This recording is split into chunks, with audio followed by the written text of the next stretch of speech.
मनुष्य के सिर के बारे में कुछ विचार आगे। मनुष्य होने की पहली शर्त है स्वयं की चेतना और विवेक के प्रति दायित्व। स्वयं की स्वतंत्रता, सामर्थ्य और शक्ति के प्रति समर्पण। स्वयं के भीतर जो छिपा है उसकी अथक खोज। स्वयं में जो बीज रूप से बैठा है उसे पूर्णता तक पहुंचाने का साहसपूर्ण प्रयत्न। मनुष्य होने में ये सारी चीज़ें, यह सब कुछ अंतर्गर्भित है। लेकिन जो लोग विश्वास से जीते हैं वे मनुष्य नहीं, भेड़ों के भांति हो जाते हैं।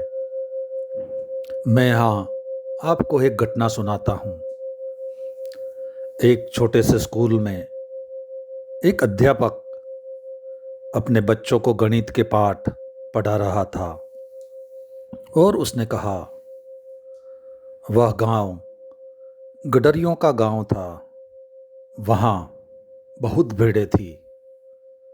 तो उसने गांव के उन बच्चों को समझाने के लिए कहा, एक छोटी सी बगिया में 12 भेड़ें बंद हैं।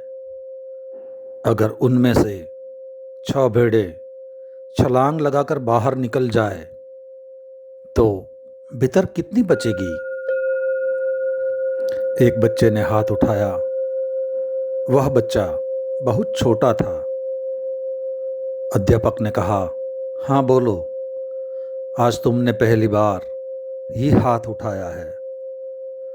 उसने कभी हाथ उठाया नहीं था।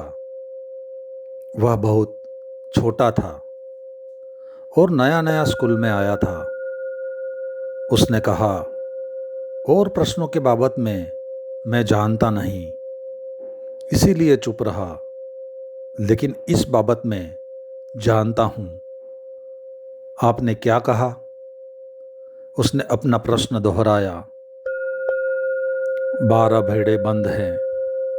6 भेड़ें छलांग लगाकर बाहर निकल गई।